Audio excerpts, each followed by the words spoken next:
Nancy Reid is the Executive Director of the Coalition of Persons with Disabilities Newfoundland and Labrador, and she joins me now. Ms. Reid, we're here in the Women's Centre in St. John's. Yes. There's some accessible features here. For sure. When you are looking at a building to determine whether it's accessible or not, what do you look for? There are a number of things. We usually default to universal design. And universal design means that it's accessible to the greatest number of people. So it really consists of things like level entry, wider doorways. At least a 36-inch doorway is typically what we look for, but certainly level entries, areas where people can actually gather. So if you have a friend who has a mobility disability, even if you don't have one yourself, you can have your friends over for a cup of tea. And it does not necessarily look so different from the houses that we're kind of used to being in, right? Absolutely. When we think about universal design, again, it really makes sense to people.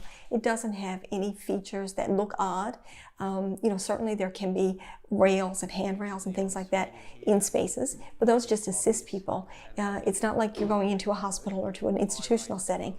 It can be very aesthetically pleasing. If you're looking for a unit like that, if you're in the rental market right now and you're looking for a unit like that, how hard is it?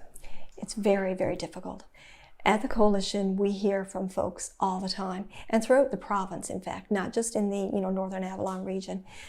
We get calls every week from folks who either live here in the province already or want to move to the province and are really trying to figure out how to actually find a place to live, both for purchase and also for renting. It's a really, really narrow area right now to find spaces that are available to folks. But it is an opportunity, I would say, for builders, for private builders, for persons who already own properties, who may be wanting to, to flip a house, for instance, or to make changes to make it available on the rental market. So really enabling or hoping that builders would be able to build or to make changes to existing properties that have those simple things like wide doorways, level entrances, a wheelchair shower, for instance. And what I mean by a wheelchair shower is simply a shower that has no threshold or a very slight threshold in the entrance area, so that a person who uses a wheelchair can either transfer into the shower or to a seat, or can actually use a commode type chair in the wheelchair in the shower.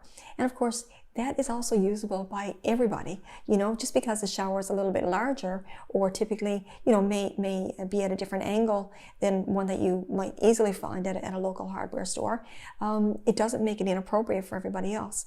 Most of us would like to have a slightly larger shower. And really, when we think about the construction piece of it, when we design universally designed homes, it is not a significant increase in cost. It's about the appropriate planning consideration of the way we do things. If we're putting in a level entry, we don't have the cost of stairs, so it's just low grades and those considerations. You mentioned cost, and I know people are going to think about that. Of course. What is your pitch to a landlord or someone who owns a house looking to rent it out about why they should take the steps to either retrofit, refit, renovate, whatever they may need to do to hit some of those accessibility standards? Yeah.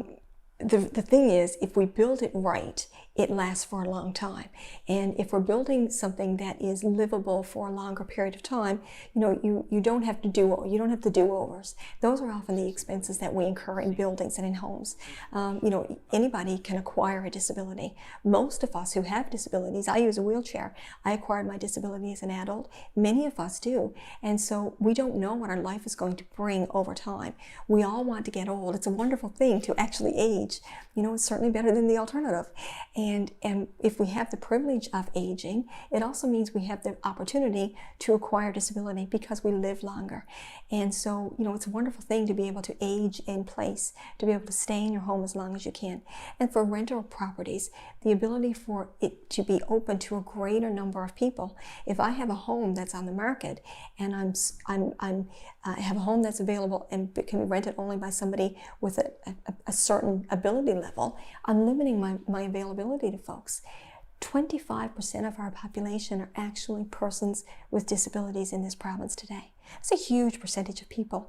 And those disabilities are not all mobility disabilities, but for many of us, we still have friends and family who are people with disabilities. So if you want your friends and family to also visit your home, having it accessible and open and available makes it a lot easier. So I think it's a real win for builders and for the rental market as well. We know the opportunity is there, and we know that the need is there. I just hope that people will respond. Ms. Reid, thank you so much for your time today. Thank you.